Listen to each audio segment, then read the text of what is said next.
Hey there. Subscribe to my channel. And also press this bell icon.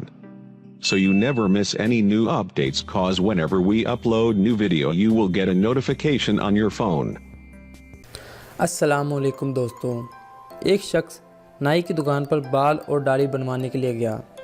जैसा कि अमूमन होता है, नाई और गाहक के दरमियान गुफ्तगू शुरू हो गई। बातचीत जब अल्लाह के मौजू पर आई तो नाई ने कहा, मुझे नाउज़ बिल्लाह अल्लाह के वजूद पर यकीन नहीं है। गाहक ने पूछा कि वो क्यों? नाई ने कहा, इसके लिए बाहर सड़क पर एक नज़र डालना ही काफ़ी है। अगर खुदा होता तो क्या इतने लोग बीमार होते, इतनी औलादें यतीम होती, दुनिया में इतना रंजो गम होता?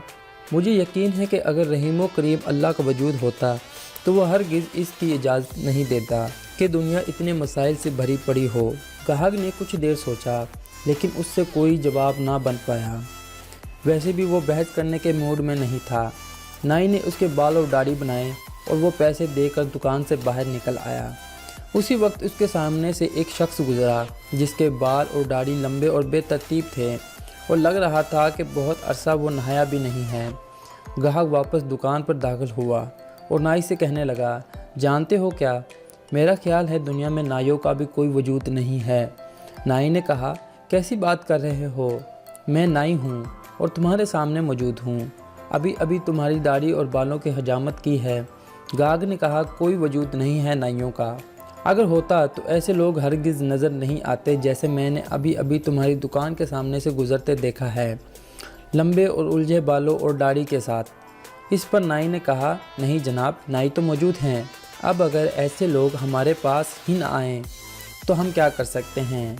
बिल्कुल यही बात है, अल्लाह भी हर जगह और हर ज़माने में मौजूद है। अब अगर लोग इसे ढूंढें ना और इससे राब्ता ना करें और सच्चे दिल से इसकी पैरवी और अताअत करके इससे ना मांगें तो नाउज़ बिल्लाह क्या ये अल्लाह का कसूर है? दोस्तों, हमें हर वक्त अल्लाह का शुक्र अदा करना चाहिए। और ये कहानी उन लोगों के लिए है जो नाउज़ बिल्लाह अल्लाह के वजूद से इनकारी हैं।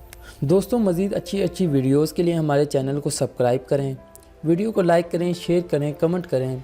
मैं मिलूँगा आपको किसी ऐसी ही इंटरेस्टिंग वीडियो में। तब तक के लिए अल्लाह हाफिज़।